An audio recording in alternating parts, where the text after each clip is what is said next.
네, 2017년 국회직 8급에서 시작하도록 하겠습니다. 자, 1번이에요. 자, 다음 중 단어의 표기나 발음이 옳지 않은 것은 이라고 했습니다. 자, 보면 1번. 선생님이 되고 싶다라고 했을 때 돼 이렇게 되어 있죠? 자, 그래서 원칙 말고 무슨 발음을 보여줬나요? 허용 발음을 보여주었습니다. 이번에는 어떤 친구가 질문을 하더라고요. 이거 가지고. 자, 왜 위는 이중모음으로 발음할 수 있다라는 규정이 있던데 왜는 우회로 허용되는 거 알겠다. 그러면 위는 뭐가 허용되는 거냐? 이렇게 물어보더라고요. 자, 위는 따로 이 발음을 허용한다. 이런 건 없어요.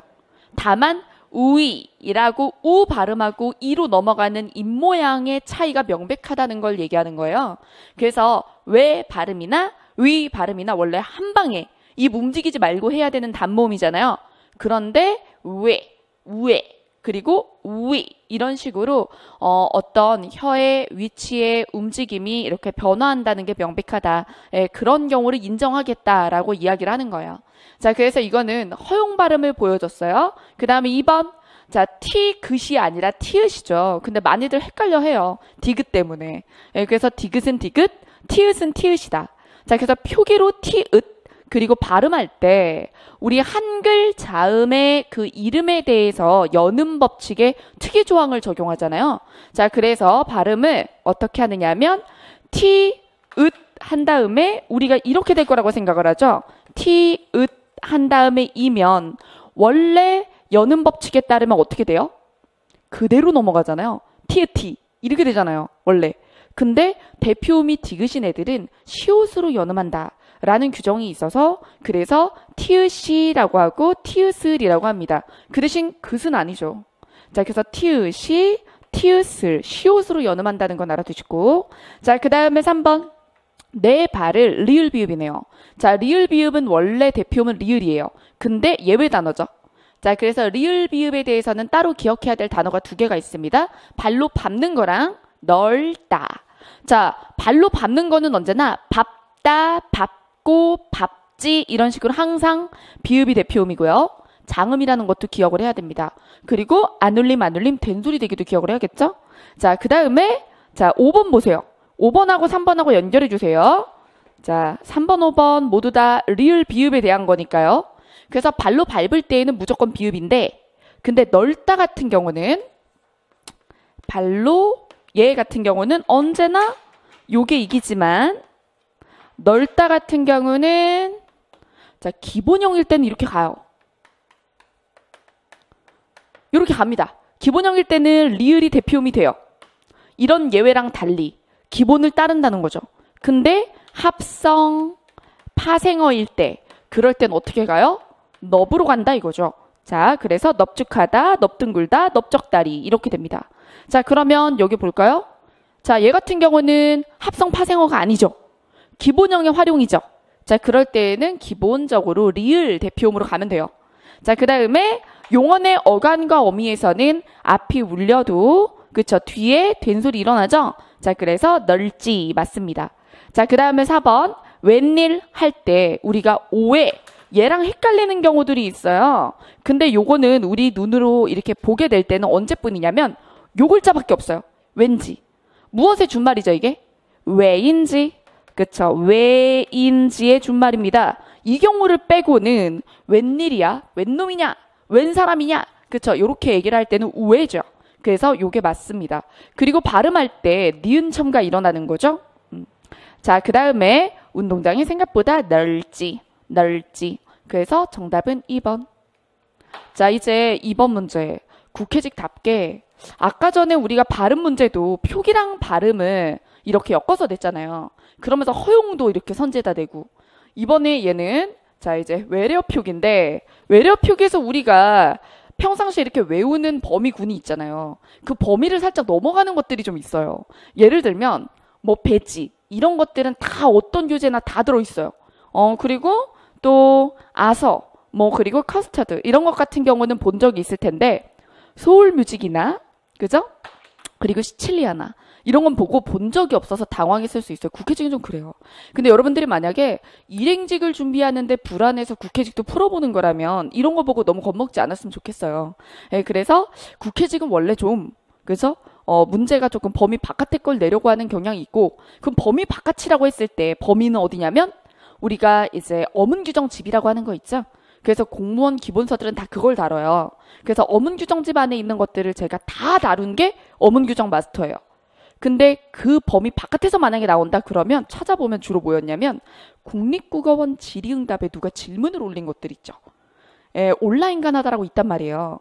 거기에 이런 걸 올리는 사람들이 있어요. 요걸 뭐라고 적나요? 그러면은 그거를 이제 국회직 출제자들은 그걸 좋아하더라고. 그래서 제 모의고사에서 국회직 적중률이 높다는 얘기를 많이 하는데 제가 그걸 쓰기 때문이에요.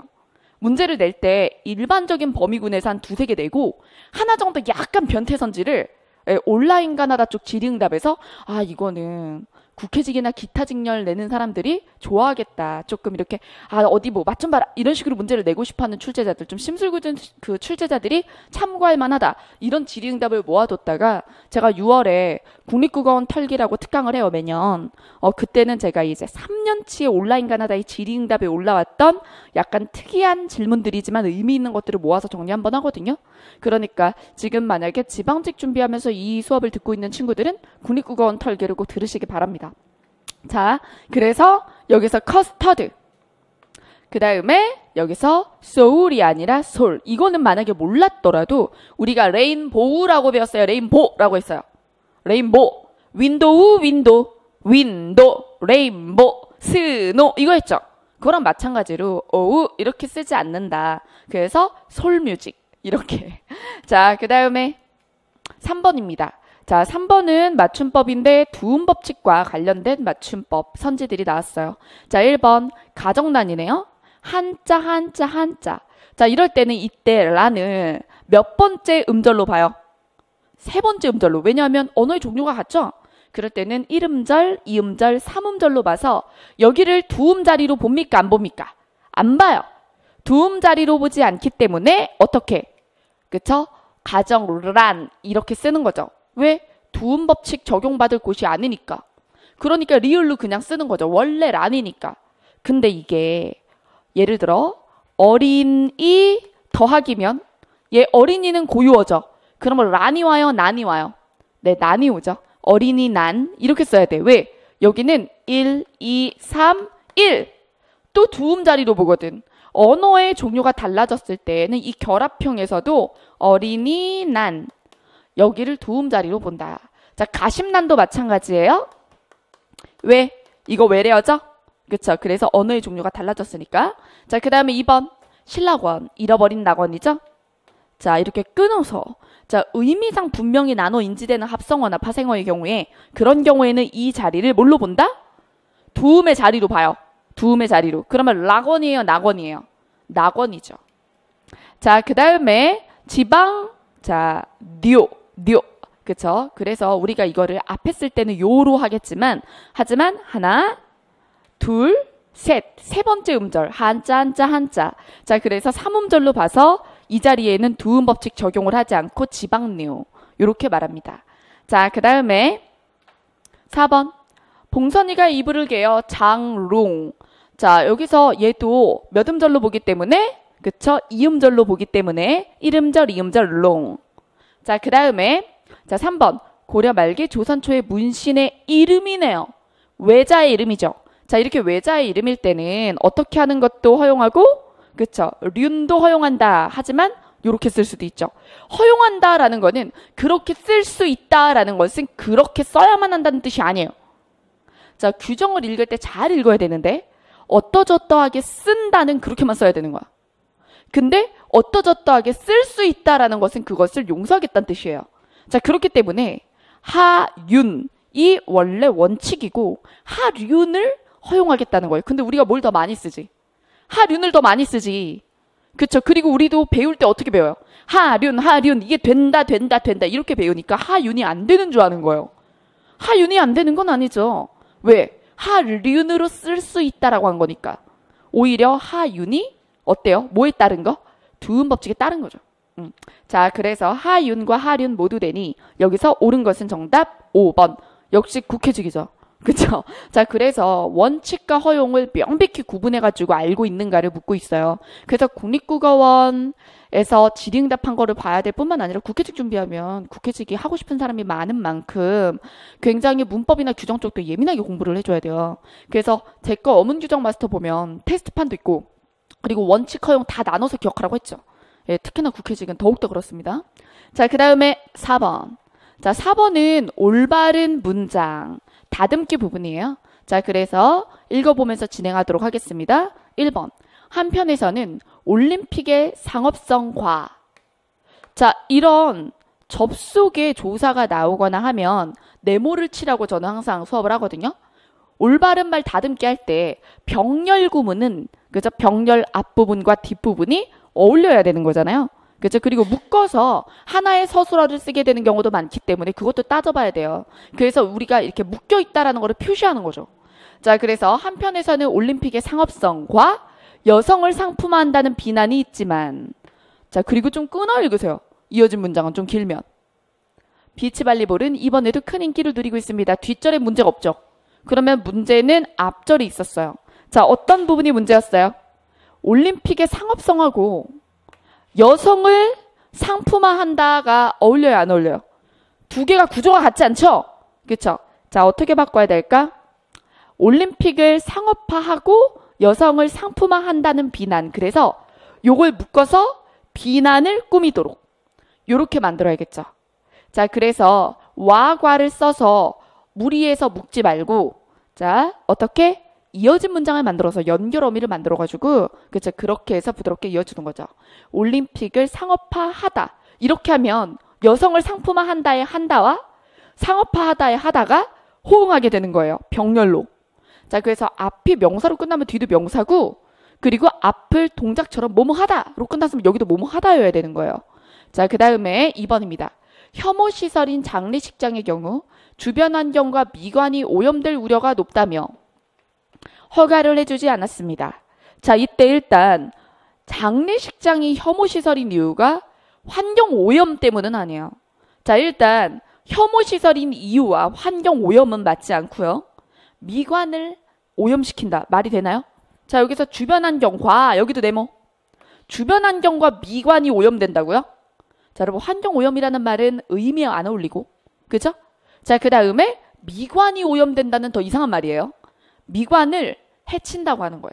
자, 그래서 얘는 환경 오염 부분은 삭제하시고 혐오시설인 장례식장의 경우 주변의 미관을 해칠 우려가 있다며 요렇게 정돈하시는 게 맞습니다. 자, 그 다음에 경우 뒤에 쉼표 넣어주시면 더 명백하게 그저 끊어읽기 되면서 가독성이 높아지죠. 자, 그 다음에 3번. 자, 미세먼지를 제외한 환경 기준성 오염 물질들은 자, 그때 평년 수준 또는의 네모 약간 감소한 것으로. 아니, 평년 수준은 명사인데 약간 감소한 것, 감소한. 자, 둘 다 또 어울리지 않아요. 자, 이럴 때는 또 무슨 의미를 얘기하고 싶었을까? 비슷하거나 약간 감소다 이거죠. 비슷하거나. 그러면 평년 수준이라고 딱 끝낼 게 아니라 평년 수준 기준으로, 그죠? 뭘 써줘야 돼요? 서술어를 만들어줘야죠. 그래서 평년 수준을 유지하거나 약간 감소한 것으로. 자, 그 다음에 4번 보도록 하겠습니다. 시공에 정성을 다하고 최대한 공사 기간을 단축하여 고가차도 공사를 2020년 12월까지 마치겠습니다. 자, 여기 끊어 읽으면서 시공에 정성을 다하고 최대한 공사 기간을 단축해서 고가차도 공사를 마치겠대요. 문제 없죠? 얘가 정답이에요. 자, 그 다음에 5번. 현재의 부동산 정책은, 이게 주어네요. 현재 부동산 정책. 앞으로 손질이 불가피할 전망입니다. 이렇게 되면 정책이 전망이에요. 정책에 대한 전망을 하는 거예요. 누가? 사람이. 자, 그래서 이걸 어떻게 바꾼다? 현재의 부동산 정책은 앞으로 손질이 불가피할 것으로 사람들이 전망하고 있습니다. 이때 사실 사람들은 삭제해도 되거든요. 생략해도 되지. 생략해도 되지만 어쨌든 말을 전망이다 라고 하는 게 아니라 전망을 하고 있다. 자, 그래서 현재 부동산 정책은 앞으로 손질이 불가피할 것으로 그럴 때 만약에 사람들을 뺄 거잖아요. 그러면 전망된다. 이렇게 해야 되고요. 근데 여기다 사람을 넣은 이유는 뭐냐면 우리말이 또 번역투 쪽으로 가면 피동 표현 쓰는 것보다는 능동 표현을 선호해요. 그래서 사람들을 넣어주면 이렇게 능동 표현을 쓸 수 있고요. 사람을 뺄 거라면 전망된다를 써야 돼요. 전망이다는 안 되는 거고요. 자, 그 다음 5번. 자, 5번은 어휘인데요. 자, 여러분 여기 어휘 어디에 있는 어휘 같아요? 제가 그랬죠. 고유어 같은 거 공부할 때 어디에 있는 것도 공부해야 된다고. 어문 규정에 있는 예시 단어들의 뜻도 다 알아야 된다 그랬잖아요. 그렇죠? 그래서 표준어 규정 쪽에 그냥 여러분들 표준어 규정할 때 그냥 이 말이 표준어다 표준어다 표준어다 이렇게만 외우죠. 그게 뜻이 뭔지 몰라도 그냥 외우죠. 그러면 안 된다는 거지. 이거 표준어 규정 쪽에 있는 예시들이잖아요. 다. 그죠? 자, 그래서 제 거 알쉬문 보면 알기 쉬운 문법 보면은 제가 날개에다가 규정 옆에 낯선 어휘들 뜻 다 뒀단 말이에요. 그죠? 자, 여기서 다 나왔던 단어예요. 그래서 자, 고삿. 자, 초가지붕을 읽을 때 쓰는 새끼라고 되어 있죠. 자, 그리고 요거는 자, 고삿이 티읕 받침인 거 있고요. 이건 일행직에서 출제된 적이 있어요. 2015년. 자, 2015년에 기출됐죠, 이미. 고삿의 티읕은 요건 길이에요. 자, 그래서 시골마을 좁은 골목길. 그다음 말곁도 말곁이 있고 말결이 있어요. 자, 그때 말곁의 티읕은 남이 말하는 앞에서 참견하는 거고요. 곁에서 참견하는구나. 이렇게 생각하면 되고, 그리고 말결. 이거는 말의 법칙, 법도라고 보면 됩니다. 자, 그 다음. 자, 답은 5번이었어요. 나머지는 맞고요. 자, 1번이나 4번은 답이 하나씩밖에 없어서 혼동되는, 그죠? 혼동되는 다른 어떤 비슷한 단어가 없어서 제가 보라색 어떤 애니메이션 띄우지 않았어요. 그래서 1번, 4번은 그대로 받아들여 외워주시면 되고요. 2번하고 3번은 이렇게 2개씩 외워주셔야 되고요. 그 다음에 5번, 얘도 혼동되는 것이 있었죠. 그걸 그대로 썼잖아요. 그렇죠? 자, 그래서 간모가 아니라 얘는 갈모고, 간모는 사기 그릇을 돌릴 때 쓰는 밑구멍에 끼우는 고리다. 제가 이거를 수업하면서 그랬어요. 여러분 이런 거 외우긴 외우는데 아 설마 내겠어요? 국회직이 아니고서야? 그랬더니 국회직에 나오잖아요. 역시 이들이 저는 그렇게 문제 안 내요. 싫어. 이렇게 문제 내는 거 싫어요. 싫어서 욕하면 그대로 나와요. 이렇게 낼 수도 있을 것 같지 않아요? 그 사람들? 그러면은 딱 이렇게 나오는 거지. 진짜 좀 국회직은 저는 국회직이 일행직보다 독해가 강조되는 건 당연하다고 생각합니다. 그래야죠. 읽을 문건도 훨씬 많고, 그죠? 그래서 비문학 독해 능력이나 이런 것들 강조하는 것은 당연히 맞다고 생각을 하는데 왜 그렇게 어문 규정이나 이런 거를 쓸데없는 이상한 쪽 예시에서 내려고 드는지 모르겠어요. 예, 그래서 좀 일반적인 범주 안에서 나와야 되지 않나. 실제 실효성 있는 우리가 쓰는 그런 말. 그리고 한자를 내는 건 이해돼요. 오히려 한자를 그러니까 약간 법률 용어나 행정 용어나 이런 것들 위주로 한자 내는 거는 필요성을 이해할 만한데, 그죠? 근데 저런 고유어 같은 거, 그죠? 그런 건 좀 6번. 자, 여러분 다음 중 밑줄 친 부분의 함축적 의미가 금음달과 가장 유사한 것은? 자, 여러분 요거는 자 이제 내용을 보면 우리가 자주 봤던 자 방랑할까 우리가 떠돌까 아니면 정착해서 살까를 망설이던 그쵸? 목계장터라는 시입니다. 내용 보죠. 자, 산이 날 애워싸고 씨나 뿌리며 살라고 한다. 이건 정착하라고 한 거죠. 밭이나 갈며 살아라 한다. 정착해라 한다. 어느 산자락에 집을 모아 아들 낳고 딸 낳고 흙담 안팎에 호박 심고 들질레처럼 살아라 한다. 쑥대밭처럼 살아라 한다. 산이 날 애워싸고 금음달처럼 사위어지는 목숨 금음달처럼 살아라 한다. 그럼 여기서 금음달은 자 시에서 어떤 시어의 의미를 물어보면 이것만 보는 게 아니라 전체 의미 속에 이것의 기능을 보는 거예요. 자 그러면 이거는 자 방랑할까 떠돌까라는 목계장터라는 시의 일부인데 정착할까 하는 부분이에요. 정착할까 하면서 어차피 죽을 목숨 그냥저냥 살면 되지 이렇게 이야기하는 부분에 금음달이 쓰였어요. 그래서 금음달처럼 어떻게 되는 목숨? 사이어지는 목숨. 이거는 소멸을 의미합니다. 자 그래서 금음달은 유한성, 소멸 이런 걸 의미해요. 자 그러면 다른 작품들도 현대시 작품들이 조각조각 나와 있습니다. 금음달과 가장 유사한 것은 이건 소멸, 유한성, 죽어가는 존재 이런 것들을 골라주면 돼요. 자, 그때 1번에 여기 이제 정중의 유리창의 산새가 죽은 아이를 뜻하죠. 근데 이거는 내 사랑하는 아이라는 뜻이에요. 물론 소멸했죠. 그 아이가 죽기는 했으나 하지만 여기선 그 아이의 사랑스러움을 산새로 표현한 거예요. 자, 그래서 여기서 산새 자체가 죽음을 의미하진 않아요. 금음달은 점점 어떻게 되는 거예요? 보름달에서 금음달로 소멸해 가죠. 그죠? 그래서 1번을 답이라고 한 사람들은 약간 경솔했던 거죠. 좀 빨랐어. 왜냐하면 더 답인 게 뒤에 있거든요. 자, 그래서 오히려 모르는 친구들은 1번 답을 안 해요. 아, 나 이거 알아.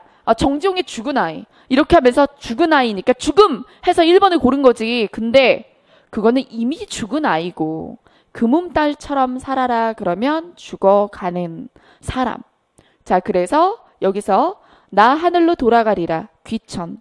청상병 시인의 귀천에 새벽빛 와 닿으면 쓰러지는. 여러분 아까 전에 금음달에 서술어 뭐였어요? 사위어지다. 자, 그리고 여기서 지금 이슬 앞에 수식어가 뭐예요? 쓰러지다. 소멸이죠. 자, 그래서 답이 2번입니다. 훨씬 더 비슷하죠. 그 다음에 3번. 이것도 김소월의 초원이라서 그죠? 내용상으로는 죽은 님을 그리워서 몸부림치는 내용이잖아요. 그죠? 그래서 죽은 님의 이름을 불러봅니다. 이런 내용인데 여기서 붉은 해. 붉은 해가 서산마루에 걸렸다라고 했는데 이거는 배경이죠. 예, 물론 아니 붉은 해도 서산마루에 걸렸다가 떨어질 거 아니에요, 선생님. 그러면 소멸할 거 아닌가요? 이렇게 가면 한도 끝도 없어. 여러분 문학은 항상 뭘 고르는 거예요? 가장 유사한 것. 그쵸? 가장 유사한 거. 그래서 붉은 해 저도 3번은 오히려 1번은 이미 죽은 아이니까 그래 지우자. 근데 3번은 여기서 사실 붉은 해도 진다라는 느낌이라 금음달이랑 기능이 같은데 이렇게는 나 문제를 싶은데 그래도 가장이니까 구조나 그죠? 그리고 수식어의 이 유사성, 쓰러지는, 사이어지는 까지 해서 보다 우월한 선지를 골라줘야 되니까 그래서 2번이다. 그래서 여러분 문학은 절대로 중간에 답을 결정하면 안 돼요. 가장 답인 걸 고르는 거니까. 자, 그 다음에 4번. 4번도 죽은 아이에 대한 그리움을 이야기했던 김현승의 눈물이라는 시입니다. 자, 그래서 나의 새로운 눈물을 지어주셨다. 이게 아이의 죽음으로 인한 나의 깨달음, 나의 고통, 그리고 나의 성숙 이런 의미죠. 자, 그 다음에 님이여 물을 건너지 마오. 이것도 공무도화가 님과 사별하는 순간이죠. 자, 그래서 여기 사실 죽음과 관련 없는 게 없어요. 근데 가장 적절한 걸 고르랬잖아요. 자, 그래서 2번이죠. 자, 그 다음. 그래서 단순히 시험 문제 풀면서 단순히 주제 비슷한 걸 골랐다가는 쿵커 다친다 이거죠. 자, 그 다음에 다음에 가부터 마의 글을 이야기 흐름에 맞게 배열하라. 자, 이럴 때 모두 써먹을 수 있다 그랬어요. 우리는 객관식에 푸는 거다. 그래서 선택지 볼 수도 있죠. 자, 그러면 선지를 보니까 뭐나 뭐로 가나 그쵸? 그리고 나로. 자, 그럼 여러분 가 볼게요. 가에서 누군가 잡고. 자, 여러분 읽으면서 사람을 잡아야 돼요. 그리고 읽다 보니 얘가 소설이죠. 네, 삼포 가는 길. 자, 그래서 소설에서는 인물을 잡고 그 사람 여러 이름으로 불려요. 그라고도 불리고 사내라고도 불리고 뭐 영달이라고도 불리고 그럼 누가 누군지 아는 게 제일 중요해요. 여러분 예전에 배열 기출에 보면 파수꾼이 나온 적이 있었어요. 희곡에. 희곡 파수꾼. 그때도 막 강사들이 희곡 파수꾼 줄거리 설명하고 그랬어요. 아니 그러면 파수꾼을 미리 모르면 틀린다는 얘기야? 그러면 웬만한 시험에 나올 모든 산문의 줄거리를 다 알란 말이야? 아니 그렇게 못해요. 그게 아니라 출제자도 그걸 원하지 않아요. 출제자가 원했던 건 읽으면서 누가 누구인지 파악하는 순발력과 그리고 독해력이에요. 자, 그래서 내용을 보면 누군가 걸어오고 있었어요. 그는 누구의 쪽을 봤어요? 그럼 영달 쪽을 봤댔죠. 그럼 여러분 여기서 그는 누가 아니죠? 영달이 아닙니다. 영달 쪽으로 오는 사람이에요. 자, 그래서 2명이 나왔어요. 잡으셨죠? 자, 그 다음 나 보세요. 그가 넉 달 전에 이곳을 찾았을 때는 했는데 아까 그 사람인 줄 알았죠? 읽어보니까 뭐래요? 그가 넉 달 전에 이곳을 찾았을 때 한참 추수기에 이르렀었고 이미 공사는 막판이었다. 오래 머무를 수 없으리라는 것을 그는 진작부터 예상했다. 아니나 다를까 영달은 달아날 기회만 노리고 있었다. 여러분 여기서 그는 자 보세요. 제가 노란색으로 했다 어떻게 했어요? 자 바꿨죠. 그가 아까 가에 나온 그가 아니라 영달이야. 영달을 그라고 부르고 있어요, 여기선. 자, 그래서 영달 표시해 주셔야 돼요. 여긴 영달이만 있어요. 그래서 영달이는 여기 온 지 넉 달 됐고, 아니, 넉 달 전에 이곳을 찾았고, 맞죠? 그 다음에 영달이는 지금 도망갈 궁리를 하고 있어요. 자, 그 다음, 다. 영달은 어디로 갈 것인가 궁리해 보면서 잠깐 서 있었다. 영달 잡고. 바람이 불어왔어요. 어디로 갈까? 그가 섰는 창공을 베며 지나가고 가지만 남은 나무들이 수십여 그루씩 들판가에 흔들렸다. 자, 그럼 여러분 지금 이거나 누구만 있어요? 두 명이에요? 한 명이에요? 한 명. 영달만 있죠. 자, 그럼 영달만 있는 이 장면에 영달은 이곳을 떠야 된다고 생각하고 있거든요. 자, 그러면 다랑 나 중에 뭐가 먼저 나올까요? 뭐가 먼저 나와요? 뭐가 먼저 나와야 돼요? 자, 영달은 어디로 갈 것인가 궁리해 보면서 서 있었어요. 왜 그가 어디로 가야 되는지 생각하고 있는가? 그죠? 그게 나죠? 자, 그래서 자, 이렇게 다나. 그래서 1, 4, 5 다나 순서만 살려주세요. 밑줄을 그어서. 그리고 2번, 3번을 지웁니다. 자, 그 다음에 자, 이제 라를 보고 여기 두 명 있죠? 여긴 또 둘이야. 아까 전에 가에도 두 명 있었죠? 아까 가에서 다가 왔죠, 영달한테. 그럼 영달한테 얘기를 하려면 다가 오고 나서 얘기를 할 거 아니야. 그럼 뭐가 먼저예요? 여러분, 라보다는 뭐가 앞에 나와야 돼요? 그죠? 가가 앞에 나와야죠. 그죠? 자, 그리고 또 여기도 자, 그와 영달이 얘기하죠?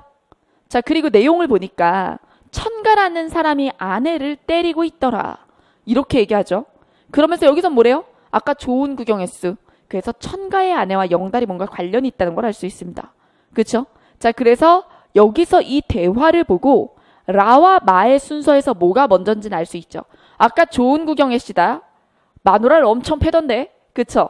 자, 그래서 뭐 먼저 나오고 마부터 나오고 그 다음에 라가 나와야죠. 마라. 그래서 가, 마, 라 이렇게 돼야 됩니다. 가마라. 그러면 답은 뭡니까?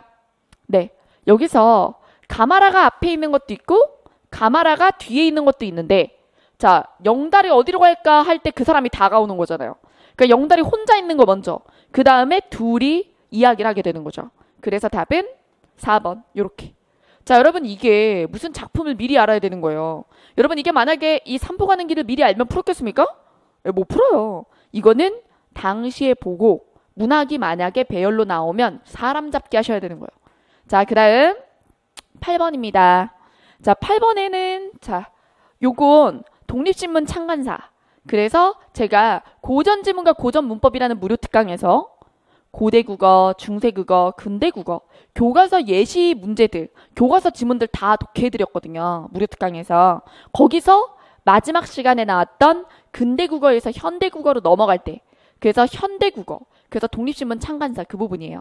자, 그러면 이 독립신문 창간사에서 알 수 있는 특징을 보도록 하겠습니다. 자, 다음 글을 읽고 알 수 있는 사실로 옳지 않은 것은 여러분 지문을 보면 이렇게 생겼잖아요. 이거를 한번 읽어봤던 사람하고 그래서 이게 무슨 내용인지 아는 사람과 처음 보는 사람의 독해 속도가 얼마나 차이가 날까요? 그쵸? 그러니까 이거는 미리 봤었어야죠. 그러니까 이거를 지금 국회직 준비를 하든 일행직 준비를 하든 시험 맞이하기 전인데 한 번도 독립신문 창간사의 본문을 본 적이 없다는 건 최소한의 교과서 지문조차 보지 않았다는 거예요. 교과서 지문은 교재 안에 들어있었어야 됐고 그건 당연히 배웠었어야 되는 거예요. 그래서 여러분들이 1년 내내 공부를 했는데 여러분들이 본 교재에 독립신문 창간사 지문이 없다는 건 말이 안 되는 거죠. 자, 그래서 여기 1번 한글의 띄어쓰기를 본격 제시한다. 그 다음에 여성 지위 향상, 빈부귀천 차이를 없앨 수 있다. 국문이 나은 점을 나열했다. 띄어쓰기를 하는 이유. 이거 사실 미리 봤던 사람들은 그냥 바로도 풀 수 있어요. 지문을 안 보고도. 자, 그래도 봅시다. 우리 신문이 한문 안 쓰고 국문만 쓰는 것은 상하기천이 다 보게 합니다. 국문을 이렇게 귀절을 띄었으면 아무라도 이 신문 보기 쉽고 이 신문 속에 있는 말을 자세히 알아보게 합니다. 자, 요거 몇 번 나왔어요? 아까 선지. 자, 띄어쓰기 장점. 자, 띄어쓰기 장점 나왔죠? 본격 제시하며 5번. 자, 그래서 1, 5번 묶어주세요. 1, 5번 나왔습니다. 그 다음 각국에서는 사람들이 남녀를 물어나고 본국의 국문을 먼저 배워 능통한 뒤에 외국글을 배우는 법인데 근데 조선에서는 조선 국문 많이 배우고 한문만 공부하여서 국문을 잘 아는 사람이 드물다. 조선 국문하고 한문하고 비교해보면 조선 국문이 한문보다 얼마나 나은 것이 무엇인고 하면 그러면서 쭉 나와요. 첫째는 배우기가 좋은 쉬운 글이고 둘째는 이 글이 조선 글이니 조선 인민들이 알아서 모든 일을 알아서 할 수 있고 뭐 등등등등 하면서 나열이 쫙 되죠. 자, 그 다음 여기 조선의 부인들도 국문을 잘하고 각색 물정과 학문을 배워 소견이 높고 행실이 정직하면 빈부귀천 간에 그 부인이 한문만 잘하고 다른 건 모르는 귀족 남자보다 더 귀해지는 것이다. 그래서 신분을 떠나서 한글을 알고 상식이 뛰어나진 부인은 남자보다 낫소. 이런 얘기예요. 자, 그래서 여성 지위 향상 얘기도 있죠. 자, 그래서 답은 3번입니다. 빈부귀천 차이가 없어진다는 뜻은 아니고 빈부귀천 막론하고 이글 배우라. 이런 얘기죠. 자, 그 다음 9번입니다. 자, 9번은 배비장 나오는 배비장전이죠. 옳지 않은 것은입니다. 자, 1번 작중 인물이 자신의 본성을 찾아가는 과정이다. 자, 그럼 자아 찾기란 얘기네요. 자, 그 다음에 2번 배비장은 자신이 실제로 궤 속에 갇혔다고 생각한다. 그러면 여러분 이 문장만 봐도 실제가 아님을 알 수 있죠. 자, 그 다음에 나머지 사람들은 모두 연극을 하고 있는 셈이고 끊고 중심인물만 진지한 상황이다. 이렇게 2번처럼 저는 이 문제를 보고는 선지 너무 성의 없이 낸 거 아닙니까? 선지 보다가 답 나오겠어요. 그쵸? 그래서 지금 2번, 3번 딱 맞아 떨어지죠. 중심인물이 누구면? 배비장이면. 배비장은 실제인 줄 알아서 진지한데 나머지는 그죠? 연극하고 있다. 그 다음 4번 배비장이 옷을 입지 않은 것은 인물의 본성이 적나라하게 드러남을 상징적으로 보여준다. 옷을 입지 않았나 확인하면 되겠죠. 그 다음에 다른 사람들이 모두 알고 있는 것을 모두 알고 연극하고 있는데 누구만 정작 중심인물인 배비장만 깨닫지 못하고 있을 때 상황은 아이러니해진다. 자, 여러분 뭐뭐뭐가 관련 있어요? 샥. 그쵸? 2, 3, 5번은 서로를 성립시키고 있어요. 그쵸? 자, 그래서 2, 3, 5번은 답이 될 수 없겠네요. 자, 그 다음에 여러분 근데 여러분들이 이런 거 쓰면 안 돼. 제가 이런 방법을 쓰라고 알려주는 건 아니에요. 출제가 한심하다는 얘기지 여러분들한테 지금 이런 방법을 써서 문제를 풀라고 얘기하는 건 절대 아닙니다. 그죠? 자, 보죠 내용. 배비장은 궤에 들어가 몸을 숨기고 남편으로 가장한 방자가 꿈이야기를 하며 궤를 버려야 한다고 말하고. 자, 여기서 남편으로 가장하였다라고 했죠. 배비장이 숨자. 그러자 방자가 골탕 먹이려고 배비장을. 그래서 남편 행세를 했다는 거예요. 자, 그러면서 궤를 버려야 한다라고 말하고 일부러 바다에 버리는 척 꾸민다. 연극하고 있죠. 배비장이 알몸으로 나서며 나오네. 그러면서도 소경될까 염려하여 이게 괴짝 속에 있으면 깜깜하잖아요. 그러다 갑자기 바다로 나오는 거다라고 착각하고 있기 때문에 갑자기 빛을 보면 눈멀까봐 눈을 감고 나오며 이를 악물고 왈칵 냅다 짚으며 두 손을 허우적허우적하니 어딘 줄 알고? 바다인 줄 알고. 그죠? 그래서 허우적허우적하니 자, 한참 이 모양으로 헤어나갈 때 동원 대뜰에 대공이를 탁 부딪히니 눈에 불이 번쩍 나서 눈을 뜨며 살펴보니 모든 사람들이 자기를 비웃고 있었죠. 자네 저게 웬일인가. 그래서 배비장을 혼쭐내줬다. 이런 얘기죠. 자, 그래서 남편 있는 여자와 간통하던 배비장을 혼쭐내준 다른 사람들이에요. 자, 그러면 이것도 역시나 배비장의 줄거리 알면 쉽죠. 그렇죠. 그래서 독해 빨라지니까. 그래서 우리가 어느 정도 문학 작품들을 알아두는 것이 왜 좋을까라고 했을 때 속도. 그 면에서 알고 있던 작품이 나오면 속도가 빨라진다는 거. 그건 정말 무시할 수 없죠. 자, 여기서 1번. 작중 인물이 자신의 본성을 찾아가는 과정 주제의식과 상관없죠? 이게 본성 찾기예요? 나는 개새끼구나. 이런 걸 깨달아라. 뭐 이런 거. 그게 아니라, 그죠? 예, 다른 사람들이 배비장을 혼쭐내주는 그러면서 조롱하는 부분이기 때문에 그래서 자아찾기라고 미화되어 있는 1번은 정답이죠. 적절하지 않죠. 나머지 다 맞고요. 자, 그 다음 10번. 자, 여러분 10번은 한자 문제였어요. 한자 문제였는데 사실 지문 이렇게 길게 줄 필요는 없었는데. 그죠? 내용을 보니까 어때요? 자, 평시에 남들과 말할 때 형제가 몇이냐? 형제가 몇이냐고 물으면 동기라고. 자, 그럼 여러분 이건 뭐예요? 한 부모 밑에 태어난 형제를 얘기하는 거예요. 동기. 그죠? 자, 그래서 이거는 같을 동자 그리고 기운 기자를 써서 형제자매 남매를 이르는 말 2번을 선택하셨어야 합니다. 자, 그리고 여기서 다른 것들은 그냥 한자 중에 모르는 거 없는지만 보시고요.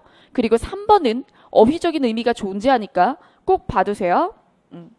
자, 그래서 우리가 예를 들어 나 대학 동기야 이렇게 이야기할 때는 2번이 아니라 뭐죠? 3번을 써야 되는 거죠. 자, 그 다음에 11번, 12번은 복합이죠? 자, 문제가 한 지문에 2개가 있다. 이럴 때에는 문제 발문부터 보는 거예요. 자, 그래서 발문부터 보고 지문으로 들어가는 겁니다. 자, 그랬을 때 발문을 보니까 하나는 한자 표기, 하나는 내용. 그쵸? 그럼 여러분 뭐 위주로 풀어야겠어요? 12번. 12번 위주로 읽어야죠. 그래서 12번을 풀려고 읽은 다음에 12번 풀고 한자 풀면 돼요. 그거를 한자 나올 때마다 기호 나올 때마다 위아래 위아래 그러면 가뜩이나 긴장해 있는 시험 시간에 멘탈 깨져. 그러니까 진지하게 지문 중심으로 풀어야 되는 문제 먼저 풀고 그 다음에 어디까지나 어휘나 한자는 어휘나 한자답게 푸세요. 그 대신 문맥 속에서 혼동 어휘의 의미는 파악을 해야 되니까 문맥을 보는 거죠. 자, 그랬을 때 내용을 보면 자, 효종랑 나오죠. 효종랑은 효녀 지은을 살린 그래서 심청전의 배경설화가 되는 효녀 지은설화의 주인공이에요. 그래서 효녀 지은을 구해주는 사람이 효종랑입니다. 자, 그래서 내용을 보면 이게 전설인 거예요. 사찰 연기설화라고 그러죠. 그래서 절이 생긴 연유 그것과 관련된 절과 관련된 전설이며 효녀 지은설화라고 해서 심청전에 이것이 모태가 되는 거죠. 자, 그래서 내용을 보면 전날 강비를 먹을 때는 마음이 편했는데 자, 이 강비는 뭐냐 하면 쭉정이들을 얘기하는 거예요. 그래서 겨와 쭉정이, 겨, 강자, 쭉정이, 비자. 그래서 보면 한자 보면 쌀미자가 들어있어. 한자에 쌀미 들어있는 거 보이죠? 네. 자, 그 다음에 자, 구복이. 자, 구복이라는 단어는 다른 고전 시가에도 많이 나오는데 가난 얘기하는 시가에 구복이 위로하여 이런 거 나오죠. 자, 그래서 배가 고프다고 먹고 살기 위해서 음식물을 섭취하는 입과 배. 구복, 입구, 배복. 여러분 배복자에 부수 뭐 들어가요? 달월 들어가죠. 달월이 내장과 관련된 창자장이나 이런 데도 다 들어가는 거 아시죠? 몸체나 뭐 이렇게. 그래서 신체와 관련된 한자에는 달월자가 많이 들어가요. 자, 그 다음에 자, 효도를 할 때 뭐를 놓치면 안 돼요? 생란을 놓치면 안 된다. 이게 무슨 뜻이냐면 얼굴빛을 그쵸? 잘 꾸며야 된다는 거죠. 그래서 부모님을 뵐 때는 걱정 근심하지 않으시도록 얼굴을 화창하게 꾸며야 된다. 이런 얘기죠. 자식이 늘 부드러운 얼굴빛으로 부모를 섬기기 어렵다라는 뜻을 가지고 있으며 자식이 부모의 얼굴빛을 보고 그 뜻에 맞게 봉양하기도 어렵다. 그러니까 양쪽이에요. 자, 자녀의 얼굴을 그저 아름답게 꾸며야 하고 부모의 얼굴색을 살펴야 한다. 그래서 생란이란 단어는 효와 관련된 단어입니다. 생란. 자, 그래서 얼굴빛 살피기 어렵다 이런 뜻인데요. 그래서 내 얼굴도 꾸며야 하고 부모의 얼굴도 살펴라 이런 얘기죠. 수험생들과 진짜 좀 관련 있는 단어가 아닐까 싶어요. 되게 종일 막 공부하고 들어가서 집에 들어갈 때 어떻게 들어가야 돼? 다녔습니다 이렇게 들어가야 되죠. 그렇죠? 아닌가? 오히려 더 힘든 척하고 들어가나? 잔소리 할까 막 진짜 죽을 지경이야 이런 표정으로 들어가나? 근데 여러분들도 이제 철 들면 집에 들어갈 때 되게 힘든 기색으로 들어갈 수 없게 될 거예요. 그게 철이 드는 거야. 그래서 다른 데서는 힘든 내색을 다 해도 부모님 앞에서는 좀 웃어야 된다는 거. 그래서 저도 되게 피곤하면 집에 밑에 이렇게 파킹해놓고 주차해놓고 좀 있을 때 있어요. 그냥 주차해놓고 한 10분, 15분 동안 그냥 음악 듣고 앉아있는 거야. 그래서 기운을 끌어올려서 웃으면서 다녔습니다 해야 되는 거죠. 그렇죠? 근데 나만 그런 줄 알았는데 선생님들 다 그런데. 바깥에서 말하는 직업 가진 사람들은 약간 집에서 말을 또다시 시작하기 위해서는 혼자 있는 시간이 좀 필요하죠. 차 안에서 좀 음악 듣는 시간 이런 거. 주차장을 좋아해요. 그래서 자, 여기서 다른 그러니까 잘못된 한자들도 알아봐야 되겠죠. 오답해설에 편안할 강 살찔 삐자. 살찔 삐자에도 달월 들어가네. 그렇죠. 신체와 관련된. 자, 그 다음에 구할 구 복복자. 구원할 구 회복할 복자. 그 다음에 거들색 그리고 어려울 난자. 그 다음에 찾을색 어려울 난자. 자, 그 다음 12번 효행설화. 효도와 관련된 설화. 지은 설화 맞죠? 그 다음에 당시 노동계약 관계에 일면 내용에 보면 거기 대갓집에 가서 일하는 게 나오잖아요. 그 다음에 3번 신라시대의 민간가옥을 바로 절로 삼기도 하였다. 사찰 연기설화죠. 가난은 사회적 합의를 통해 이게 지금 사회적 합의를 얘기하는 건 아니죠. 그래서 어떤 베푸는 거예요. 그래서 상위층이 하위층에게 베풀어서 가난을 해소해 준 거지 이게 사회적 협약은 아닙니다. 자, 그 다음에 어버이의 마음을 화평하게 그래서 어버이의 마음을 화평하게 해드리는 것이 효의 본질이다. 화평하게 편안하게 해드린다고요. 자, 그 다음에 13번 다음 중 밑줄 친 단어 사용이 옳지 않은 것은 여러분 껍데기가 껍질인데 제가 이거를 예전에 모의고사에서 내면서 이 얘기를 했어요. 껍데기 껍질이 둘 다 되는 게 있다. 그게 바로 조개다. 막 이렇게 얘기를 하면서 자 껍데기 달걀이나 조개 따위 이렇게 하니까 조개가 껍데기만 될 것 같죠. 근데 껍질도 허용을 하는 거예요. 조개는 둘 다 쓸 수 있어요.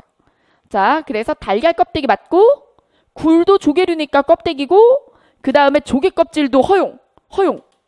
조개 껍데기도 되고 껍질도 되고 그 다음에 돼지 껍데기가 아니라 돼지 껍질.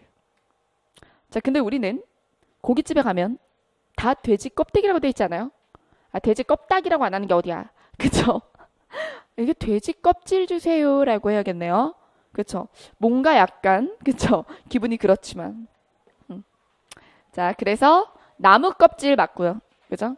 그 다음 14번에 표준 발음 사이시옷과 관련된 표준 발음이네요. 자 깃발. 자 여러분 깃발이 원래 기 더하기 발이었는데 기빨 된 소리 나니까 이게 사이소리 현상이로군 해서 깃발 요렇게 표기하게 되었죠. 자 그래서 깃발 같은 경우는 어떻게 이게 원칙 이게 허용 요게 사이시옷이 맞다는 거지. 원래 모양이 시옷이 있는 접두사들이 있어요. 그런 건 조심하시고 여러분 예를 들어 요런 거 있잖아요. 요런 거 그죠? 요런 건 시옷이 있지만 다 뭐예요? 다 뭐예요? 다 접두사예요. 여러분 이런 애들 보고 사이시옷이라고 하면 안 돼요. 시옷이 들어간 단어인 거지 원래 접사. 이건 사이시옷이 아니에요. 자, 그 다음 기 더하기 발. 기. 자 그리고 발. 그리고 기. 그리고 대. 기대. 이럴 때도. 자 그래서 원칙 발음은 시옷을 발음하지 않는 거. 시옷을 허용한 거. 자 그 다음 자 불법적인 자 여기서 니은의 불법. 여러분 불법이라고 해야 돼요? 불법이라고 해야 돼요? 불법이에요. 한자어죠. 여러분 한자어는 리을 뒤에 디귿, 시옷, 지읒 얘만 된 소리를 해요. 그럼 기억이나 비읍은 안 됩니다. 그래서 물건이에요? 물건이에요? 물건. 그죠? 불법이 아니라 불법. 이렇게 돼요. 자 그래서 불법이 아니라 불법이 맞습니다. 자 그리고 불법적 이렇게 하는 게 맞죠? 왜? 안 올림 안 올림? 된소리 되기 100% 교체된 소리 되기. 자 그 다음 나는 오늘 점심을 면류로 간단히 때웠다 라고 했어요. 자 이때 유마.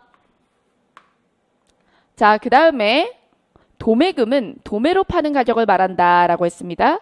이거는 표기상 사이시옷이 없어도 관형격 기능을 가진 도매가 뒤를 꾸며서 된소리가 나는 단어예요. 여러분 이거는 첨가의 된소리 되기죠. 첨가의 된소리 되기. 그래서 도매금이라고 발음합니다. 자 여러분 근데 이렇게 첨가의 된소리 되기는 규칙이에요? 아니면 수의적 현상이에요? 수의적 현상이에요.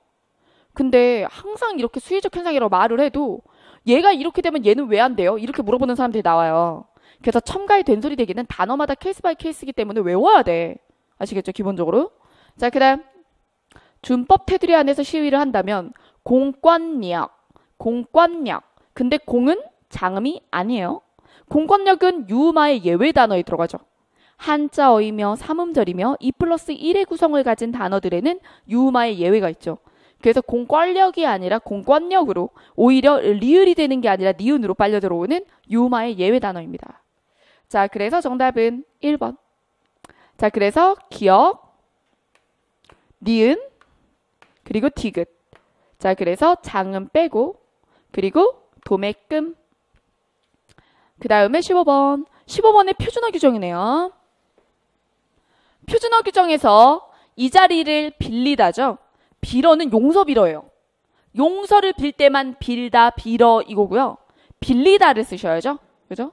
자, 그 다음에 스스로 수학의 원리를 스스로라며, 그쵸? 여러분, 깨우치다는 내가 남을 깨치게 해주는 거예요. 그래서 사동에 깨우치다고 스스로 알게 된 건 깨치다. 그 다음 우리 명사에는 곳곳에 사찰이 있다. 깃들이다. 깃들어가 아니라 깃들이어. 이어를 줄여서 여를 써야 돼요. 왜? 깃들다가 아니라 깃들이다이기 때문이죠. 깃들이다와 깃들다는 의미가 다릅니다. 자, 그래서 사람이나 건물 따위가 그곳에 자리 잡으면 깃들이다. 그 다음에 깃들다는 감정, 생각, 노력 아니면 영혼 이런 거 깃들다. 그 다음에 주책이셔. 예전에는 주책 없다, 주책 맞다만 됐어요. 근데 이번에 개정으로 역시 국회증. 자, 당의 개정은 당에 낸다. 그쵸? 자, 그래서 국회증 이렇게 바로 내죠. 제 카페 공지에 보면은 개정 특강 자료랑 그리고 최근 3월 개정까지 2017년 3월 개정까지 올라와 있습니다. 자, 6월 시험 보기 전에 한 번은 보세요. 자, 그 다음에 선생님이 강의를 하고 계신 와중에라고 했어요. 와중에라는 것은 어떤 의미냐면 시끄럽고 복잡하게 벌어지고 있는 중이라서 조용할 때 빼고 소란스러울 때 쓰기에 적합한 말이에요. 자, 그 다음 그래서 지금 5번 같은 경우는 선생님이 강의를 하고 계신 중에 전화벨이 울렸다. 그럼 조용히 해야 되는데 전화벨이 울렸다죠. 그러면 여기다 와중을 쓰면 원래 소란스러웠다는 소리가 돼요. 그게 아니라 조용히 모두가 경청하고 있는 강의실에서 이럴 때에는 와중이 아니라 중을 써야 되겠죠. 자, 그래서 주책인 주책 없다만 됐었는데 얘랑 근데 이제 뭐뭐? 주책이다와 표준형으로 인정했어요. 그리고 주책스럽다도 인정합니다. 자, 그 다음 16번. 16번에 사이시오 쓰임이 모두 옳은 것은 자, 이제 이거는 표기네요. 아까 전에는 사이시옷에 발음 나오더니 자, 그러면 이거는 우리가 사이시옷을 언제 적느냐는 조건 알아야겠죠. 그러면 그 조건 정리 먼저 해봅시다. 어떨 때 사이시옷을 쓰나요? 자, 일단 발음 조건. 사이시옷의 표기 조건인데 발음에 대한 조건부터. 사잇소리 현상이 있어야죠. 사잇소리 현상은 첨가인 거 아시죠? 사잇소리 현상이 있어야 되는데 이것은 첨가 현상이며 첨가라는 것은 두 말이 결합하기 전엔 없던 발음이에요. 없었던 발음이 생겨야 돼요. 두 단어가 결합하기 전에. 두 단어가 결합하기 전에는 없었던 발음이 새로 생겼다. 그래서 첨가죠. 그리고 양상에는 이 사잇소리 현상 세 가지가 있어요. 된 소리가 나거나 아까 전에 뭐 있었지? 도매금 이런 거. 근데 도매금 같은 경우는 시옷을 적지 않았어요. 자, 그 이유는 조금 있다가 왜? 한자 더하기 한자잖아. 요거는 얘기하다 보면 나와요. 자, 된 소리가 나거나 혹은 니은이 하나 추가되거나 니은이 몇 개 추가될 수도 있죠.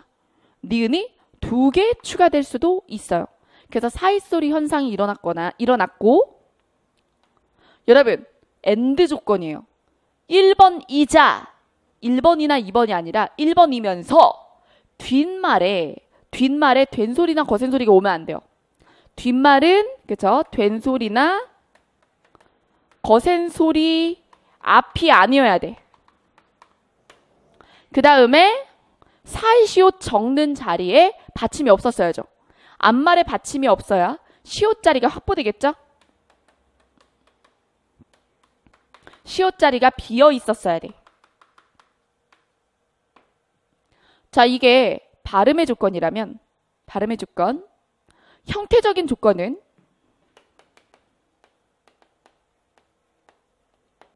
일단 합성어여야 합니다. 합성어.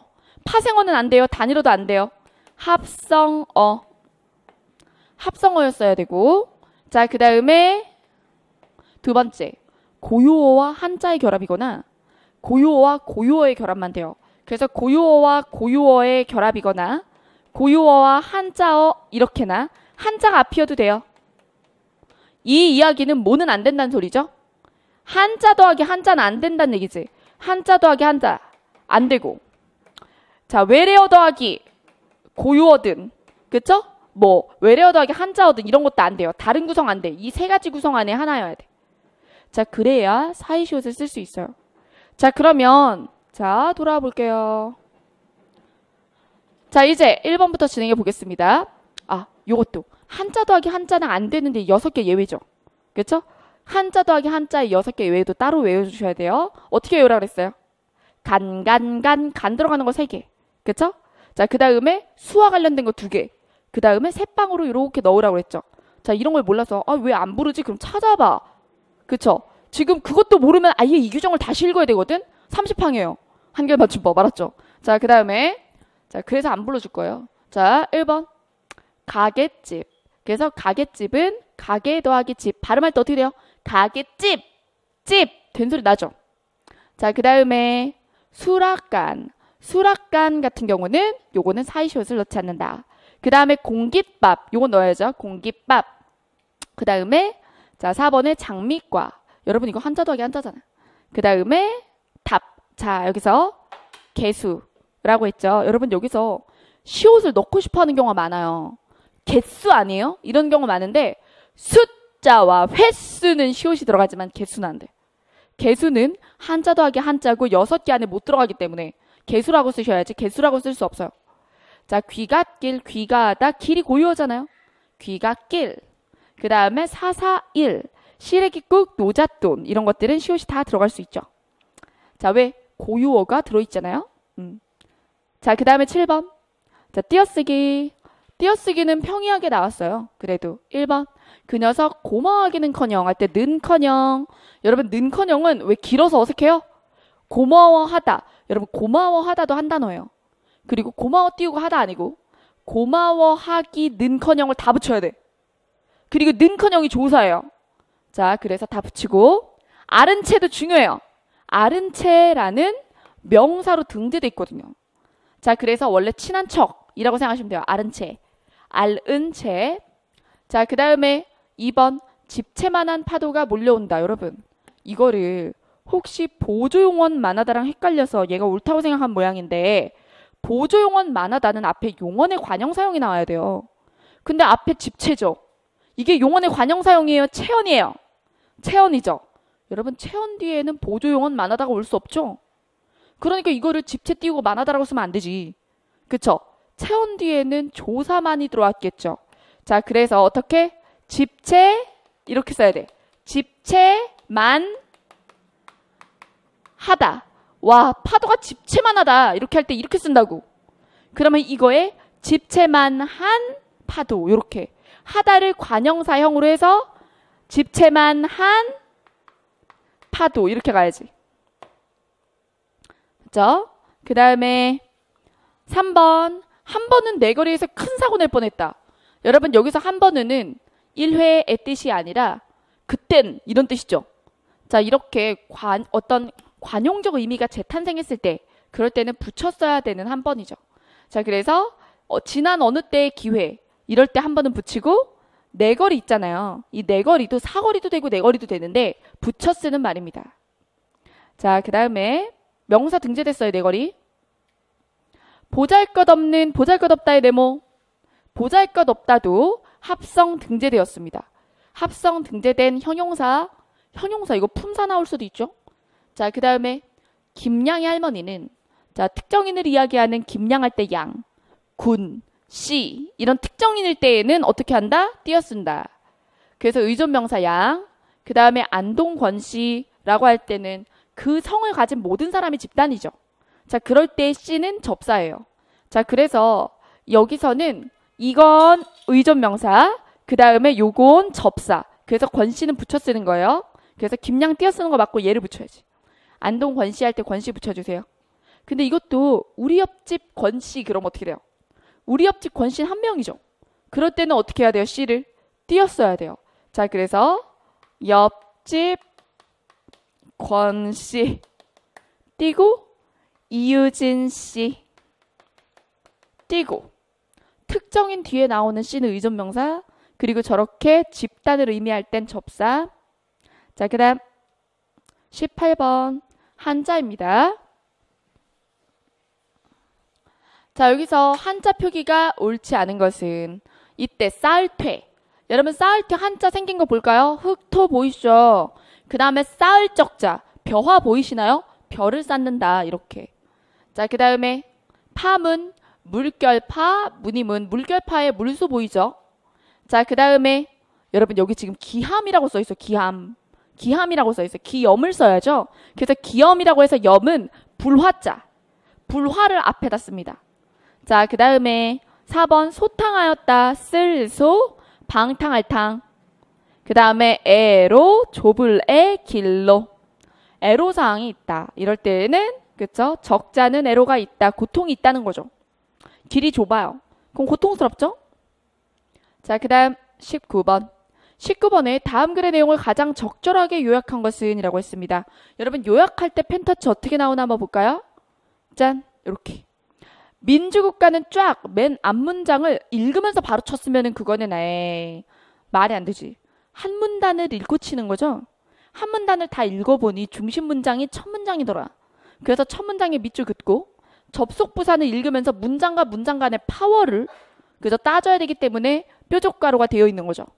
왜냐하면 이라고 하면 자, 제가 접속 부사 가지고 문장 간의 힘 따지는 방법 요약하기 위해서 알려드렸죠. 왜냐하면은 앞에 있는 문장 쪽에 힘을 실어주죠. 자, 그 다음에 그러므로는 뒤가 중요하다는 건데 결국 이런 결론이 나온다. 근데 이 결론 자체가 뭐예요? 국민 다수의 지지를 받아야 되는 이유이기 때문에 결국에는 다 읽어보니 결국 뒤가 제일 중요할 것 같지만 첫 문장이 중요하더라. 다수의 지지를 받아야 한다. 왜? 지지를 받지 못하면 이렇게 될 거니까. 자, 그 다음 둘째 문단. 옛날 아테네는 모두 참여했는데 그러나 오늘은 다르다. 즉, 더구나 따라서 오늘은 소수의 전문가 집단이 정책 결정을 하는 것이 더 효율적일 수밖에 없다. 그럼 여러분, 이 말과 이 말이 둘 다 살아남아야겠죠? 그래야 제대로 된 요약이겠죠. 그럼 다수의 지지를 받아야 하고 소수가 결정해야 효율적이니 그러니 어떻게 해야 할까요? 우리는 뭘 지향하지만 다수가 모두 다 참여하는 걸 지향하지만 불가능한 거잖아요. 어쩔 수 없으니 이렇게 하자라고 가야겠죠. 자, 그럼 답은 몇 번? 1번. 소수가 정책을 결정할 수밖에 없으니 정책을 집행할 때 다수 뜻을 묻는 절차가 필요하다. 2번도 볼까요? 소수가 정책을 결정하되 민주국가이므로 다수의 뜻을 항상 잊지 않아야 한다. 자, 여기서 1번, 2번 거의 다 비슷한 말 같죠? 근데 어느 게 더 적절한 요약일까요? 자, 지문을 다시 볼까요? 지문에 보면 뭐라 그랬냐면 여기서 뭐뭐 할 수밖에 없다예요? 아니면 이것이 더 효율적이다예요? 더 효율적이다. 더 효율적이다. 그러니까 못한다기보다는 더 효율적이다라고 얘기를 했거든요. 자, 그래서 아까 전에 저도 그럴 수밖에 없으니 이렇게 하자 이렇게 얘기했죠. 이게 밀어붙인다고 그러는 거예요. 요약을 하면서 너무 극단으로 글을 밀어붙이면 글은 극단적으로 이야기한 적 없는데 극단적으로 기억이 날 수 있어요. 자, 그래서 얘가 정답이 2번인데 1번이 될 수 없는 이유는 소수가 정책을 결정할 수밖에 없다. X. 그런 게 아니라 그게 더 효율적이라서 선택하는 거예요. 불가능하진 않아요. 근데 비효율적이니. 그래서 이것이 더 좋다라고 이야기하는 걸 살려줘야지. 이거 왜곡이에요. 그죠? 우리가 요즘에 정치판에서 엄청난 왜곡들을 보고 있죠. 문장 왜곡이 어떻게 되는지 우리가 보고 있죠? 매일 기사로. 자, 그래서 수밖에 없다는 말과 이것보다 이것이 나아서 이것을 선택한다는 말은 다르기 때문에 그래서 좀 더 정확하게 관점을 반영한다면 2번이 되는 거죠. 자, 그 다음에 20번. 다음, 그리고 이거는 뒤에 있는 이 다수의 뜻을 묻는 절차는 지문에 나온 적이 없죠. 자, 20번. 다음 작품의 화자가 지닌 정서와 태도가 가장 유사한 작품 고르기. 자, 여러분 이거는 향각의 고려가요인 정서의 정과정곡입니다. 향각의 고려가요, 정서의 정과정곡. 자, 그래서 이게 유배문학의 효시다라고 하죠. 그래서 자, 억울하오라는 말을 하고 있어요. 볼까요? 내 님을 그리워해서 울고 있으니 산 접동새와 나는 비슷합니다. 아닙니다. 거짓입니다. 잔월 효성이 아르시리이다. 저 달과 별이 압니다. 내 결백함을 알아요. 그러면서 넋이라도 님과 함께 있고 싶구나. 모함한 것이 누구입니까? 벽에다시니 뉘러시니까 모함한 게 누구입니까? 과도 허물도 천만 없소이다.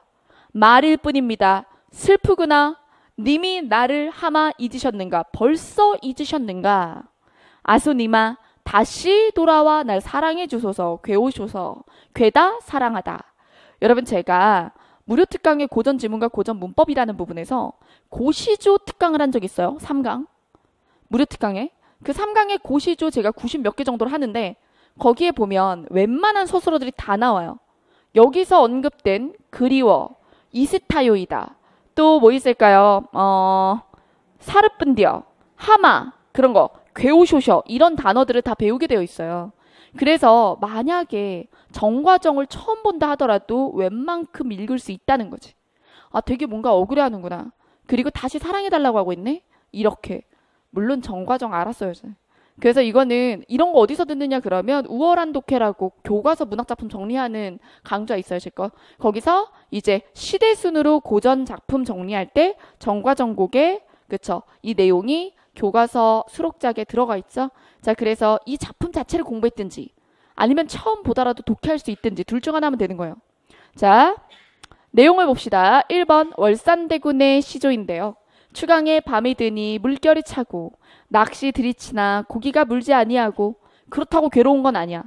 고기를 잡지 못해서 슬픈 건 아니야. 왜냐하면 무심한 달빛만 싫고 오너라. 그래서 월산대군은 그냥 한가하게 고기 낚시를 하는 거죠. 취미로. 그래서 물고기가 잡히지 않아 막 엄청나게 슬픈 게 아니에요.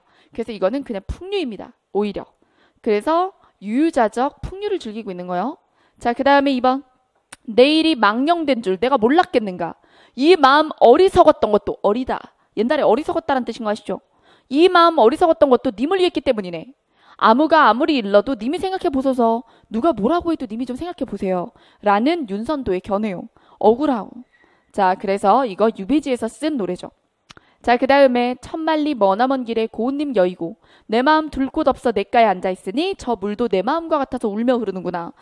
단종에 대한 애타는 마음. 왕방현. 그 다음에 성산문. 수양산을 바라보며 이제를 하나노라. 굶어 죽을지언정 고사리는 왜 캐 먹었는가. 나는 이 땅에서 나는 거 아무것도 안 먹고 싶다. 수양대군의 땅이니까. 성산문. 그 다음에 흥망이 유수하니 만월때도 주초로다. 500년 왕업이 목적에 풀풀이 소리에 묻혔으니 석양에 지나가는 손님. 자, 나그네. 나그네가 눈물겨워 하노라. 500년 왕업이 망해버렸구나. 망한 나라에 대한 슬픔. 원천석. 자, 그래서 이렇게 여기 있는 시조도 제가 정리해드렸던 그 90개 시조 안에 다 들어가 있어요. 여기다 하나도 빠짐없이. 왠 줄 아세요? 제가 뭐 적중률이 뭐 높아서 그게 아니라 교과서에 있는 시조를 다 건졌기 때문이에요. 그래서 교과서 안에 있는 텍스트만 보시면 됩니다. 여러분, 문학은. 자, 그 다음 21번입니다. 자, 이거는 일반적인 비문학 문장 배열이고요. 앞에서 했던 거는 문학에서 상황 배열이었어요. 자, 그러면 국회직에선 배열이 굉장히 중요하다는 거 알아두시고요. 2개 내지 3개씩 나와요. 작년에 3개 나왔습니다. 그래서 배열 연습 꼭 하셔야 돼요. 자, 내용 보겠습니다. 선지 보면 디귿 혹은 이응으로 시작하네요. 자, 그러면 디귿. 교육은 백년지 되게라 한다. 이응. 자, 여기서 이응은 교육 환경 개선과 함께 본래 교육 목표에 충실한 변화가 필요한 시점이다. 언제가? 요즘이. 자, 그럼 여러분 교육에 대한 일반론적인 이야기를 시작한 다음에 지금은 어떤 노력이 필요하다 이렇게 얘기할 거 아니에요. 자, 그럼 어느 게 도입이에요? 디귿과 이응 중에 뭐가 도입입니까? 교육이 백년지 되게라는 걸 전제로 이야기를 하는 거잖아요. 충실한 변화가 필요하다. 교육은 중요하니까. 그래서 디귿이 먼저 출발일 거라는 걸 알 수 있고요. 이응으로 출발한 선지를 지우시고 그 다음 비읍. 당장 이익만을 위해 짜인 우리 중등 교육 제도에 꼭 필요한 말일 것이다. 자, 무엇이? 어떤 말이? 당장에 급한 우리 교육 제도에 뭐가 필요해요? 100년 걸려서 계획해서 진행하는 것이다. 얘가 꼭 필요하다는 거죠. 그럼 얘가 나온 다음에 얘가 나와야 되겠죠? 그죠? 그래서 디귿 비읍 묶어주세요. 선지에서. 디귿 비읍 묶어주시고 자, 그러면 1번, 4번 이렇게 됩니다. 자, 답은 이미 나왔어요. 1번. 자, 그러면 1번대로 읽으면서 정리해 볼게요. 기억. 우선 교육 환경이 아주 열악한다는데 원인이 있다. 여러분, 그럼 이 원인은 우선 이런 데 원인이 있다라고 얘기했잖아요. 그럼 시옷에 이것이 현재 여러 가지 원인 때문에 변질된 것이 사실이다라고 했거든요. 그럼 여러 가지 원인 중에 하나가 우선인 거예요. 그죠? 우선 이런 원인이 있다. 그럼 이 원인과 관련된 말이 한 교실에서 50명이나 들어있다. 열악하다. 그럼 여러분 기억과 리을 묶어주세요. 기억, 리을 묶어주시고 또한 교육 목표가 대학 입학에 있는 것도 원인이다. 이 원인의 근거, 즉 교육이 본래 목적이 아니라 대학 입학을 위한 수단으로 변질되었다. 자, 묶어주세요. 자, 그래서 정답은 1번이고 선지를 보면 이렇게 되는 거예요. 자, 디귿, 비읍 이렇게 시작해서 시옷 여러 가지 원인이 있다 한 다음에 여러 가지 원인을 두 덩이로 나눠서 이야기를 한 거죠. 하나의 원인은 이것이고 열악함. 하나의 원인은 너무 대학 입학 수단이 되었음. 자, 그 다음 22번. 자, 여러분 22번 서간문에 사용하는 호칭어. 자, 이거 한자 알아두시라고 그랬죠. 그쵸? 제가 편지 봉투에 쓰는 글이라든가 뭐 우리 높임법과 우리말 예절할 때 다른 말은 몰라도 이쪽에 있는 한자들은 꼭 봐두라 그랬잖아요. 이게 나오잖아요. 자, 그래서 여기 1번 여기서는 인형 적절한 쓰임이다. 자, 그 다음에 2번 청람. 3번 자, 하감인데요. 하감은 아랫사람이 올린 글을 윗사람이 볼 때 쓰는 말입니다. 자, 그래서 정답은 3번. 아랫사람이 올린 글을 위에서 봐줄 때. 자, 그래서 뒤집혔죠. 3번은 상황이. 그 다음에 4번. 남의 부모를 고당. 그 다음에 5번에 존당. 당이 여자를 이르는 말이란 얘기도 했죠. 근데 부모를 합쳐서 이렇게 고당이라고 할 수 있고 어머니 존당. 자, 그 다음 23번. 여러분 23번 문제는 예전에 수능에서 나왔던 평가원 문제에 나왔던 문제를 진짜 조금 바꿔서 제가 문제 가져왔잖아요. 정말 이거 출제비 받고 너무 그대로 쓴 거 아닙니까? 라고 말하고 싶은데 물론 국회직 출제자가 뭐 제 해설 강의 듣겠어요? 그쵸? 근데 국회직 해설 강의 한 사람이 많지 않으니까 제가 아마 영상 중엔 최초일걸요? 그래서 관심이 있어서 이게 만약에 어디에 유튜브나 이런 데 올라가 있으면 눌러볼 수도 있지? 그러면 막 엄청 욕을 하고 있는 거지, 출제를 막. 그쵸? 이상한 데서 선지 낸다고 뭐라고 하고 문제 이만큼밖에 안 바꾸고 재탕하냐고 뭐라고 하고 2006년 거면 제가 모를까요? 그쵸? 저 어쨌든 2006년 수능 쪽에 평가원에 나왔던 문제와 거의 유사해요. 그래도 완전 베꼈던 사복지보단 낫습니다. 자, 사회복지직 같은 경우는 오래된 것도 아니고 그 한 해 전 거? 한 해 전 수능 문제를 선지 하나 안 바꾸고 그대로 냈잖아요. 그러면 이런 게 어떤 오해를 불러오는지 아세요? 저한테 그거 물어보는 친구들이 많아요. 수능 기출을 다 풀어야 할까요? 이게 저도 언급은 했죠. 수능과 비슷하다 혹은 수능 문제다. 이렇게 얘기를 하니까 그럼 수능 기출 푸는 게 도움이 되냐? 여러분 항상 시간 뭐 100시간 살아요 하루에? 그쵸? 시간 대비 효율을 생각을 해야 되잖아요. 아무리 수능 쪽에서 문제가 몇 개씩 나온다 한들 공무원 강의보다 중요할까? 그쵸? 그러니까 그쪽 문제를 좀 가져다 쓴다고 해서 그거를 이만한 수능 기출 문제집들을 풀겠다는 건 좀 무리한 설정. 근데 국회직을 하면은 독해 연습을 많이 해야 되니까 그런 면에서 비문학 독해라든가 이런 거를 수능 기출 쓰겠다는 거는 인정하는데 그럴 때에도 유형이 완전히 동떨어진 것들은 풀지 말아야죠. 시간이 아깝잖아요. 그렇죠? 그래서 항상 시간 대비 효율을 생각해서 공부를 해야 돼요. 자, 여기 보면 이게 박제3의 수정가인데요. 여러분 이거 제목이랑 작가 안 보여줬죠? 그렇죠? 이걸 알면 훨씬 쉬웠을 거예요. 왜냐하면 수정가가 무엇의 이름이에요? 수정가? 수정가가 춘향전 모티브와 관련이 있다라는 어떤 선지식이 있다면 이걸 작품 이름을 먼저 봐가지고 만약에 그렇다면 이게 좀 더 쉽게 느껴졌을 수 있죠. 자, 그럼 내용 보겠습니다. 집을 치면이라고 해야 돼. 집을 치면이 무슨 집? 집으로 치자면 이 뜻이에요. 집으로 치자면 자, 집으로 치자면 강남 빌딩 같은 여자도 있는 거고 초가집 같은 여자도 있는 거죠. 자, 그런 뜻이에요. 그래서 집으로 치자면 정화수 잔잔한 위에 아침마다 새로 생기는 물방울에 신선한 우물이 있는 집이다. 그 여자는. 자, 그러면서 또 윤이 나는 마루에 그 끝에 평상에 가라앉은 뜰하게 물냄새가 창창한 그런 집이었을 것이다. 서방님은 바람 같단들 어느 때고 바람은 어려울 따름. 이게 무슨 소리냐면 서방님은 그 바람 같아요. 하지만 바람이 언제 오든 오기는 올 거예요. 바람은 불어와요. 서방님은 바람 같은 사람이지만 언젠가 돌아옵니다. 이렇게 얘기하는 거죠. 그 옆에 순순한 스러지는 물방울에 찬란한 춘향의 마음이 아니었을래? 할 때 춘향이의 밑줄. 자, 그래서 춘향이는 집으로 치자면 깨끗한 우물이 있는 집 같은 여자다. 그리고 바람 같은 서방을 기다리는 여자다. 이거예요. 자, 그 다음 뒤에 보면 하루에 몇 번쯤 언덕들을 눈 아래 보았을까? 왜 기다리느라고.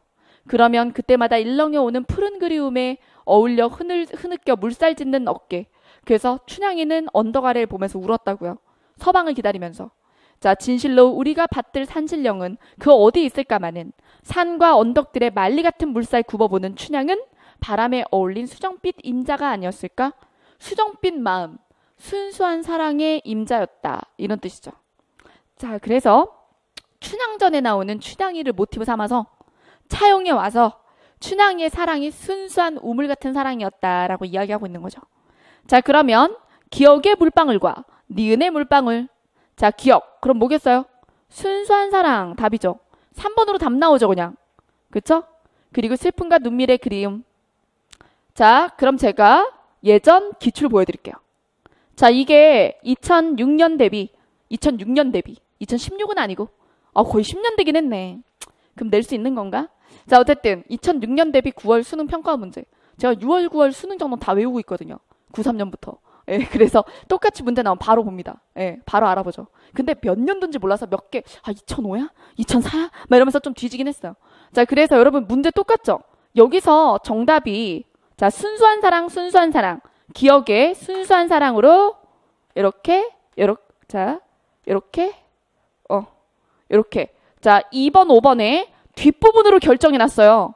이때 수능 평가원에서는 니은으로 결정이 났다고. 그래서 니은만 바꾼 거죠. 쉽게. 그러니까 2006년 9월 평가원 문제의 난도를 내려서 출제했다고 볼 수 있죠. 그죠? 자, 그래서 바람은 어려울 따름 이게 뭐냐면 서방님은 언젠가 올 거라는 믿음이라 그랬죠. 재회의 믿음. 그래서 답은 5번이었어요.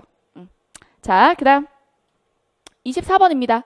자, 여러분 24번에 이게 다산의 글에 나와 있는 홍대용에 대한 글이에요. 그래서 어떤 경험을 이야기하고 있죠. 다음 글의 서술 방식에 대한 설명이다. 가장 적절한 것은, 그래서 내용을 읽어보면 자명종과 가지고 있는 의기를 보고 싶다 하여 누누이 칭하니 여러 번 칭탁하다가 부탁했다고요. 자, 사람을 불러 한 가지 것을 내어왔다. 그래서 못 보던 것을 보게 된 거죠. 자명종 모양의 것을. 자, 그 다음에 속을 살필 수 있게 하였고, 그래서 밖으로 열쇠 같은 것을 걸어 놓았는데 송령이 그 열쇠를 가지고 구멍에 넣어 서너 번을 돌렸다. 손을 떼어 놓자 위에 달린 종이 울리는데 반향이 그치지 아니하여 그 수를 헤아리지 못하고 때르르르. 자, 자명종이 울리더라는 거죠. 그렇죠? 자, 그래서 요종이라고 하는데 요란한 자명종이다라는 뜻이었다. 이것은 무슨 일이 있어 일어나고자 할 때 아주 유용하였다. 자, 그래서 신문물을 접한 그 상황을 이야기하고 있는 거죠. 자, 그러면 여기서 묘사? 여러분, 묘사는 감각적으로 그려내는 거죠. 지금은 경험을 시간 순서에 따라서 전달하고 있잖아요. 그래서 묘사적이라고 해야 돼요? 오히려 서사적이라고 해야 돼요? 자, 여러분, 이게 서사가 지금 나와요. 그러면 선지 안 나오죠. 그래서 묘사냐 서사냐를 나누는 게 중점은 아닌 거예요.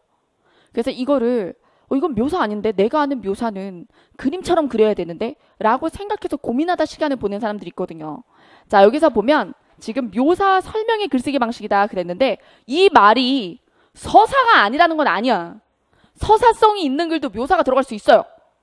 자, 전체적으로 자, 내가 부탁해서 그 물건을 받아보고 이런 건 서사예요. 근데 그 자명종 자체는 묘사가 됐거든요.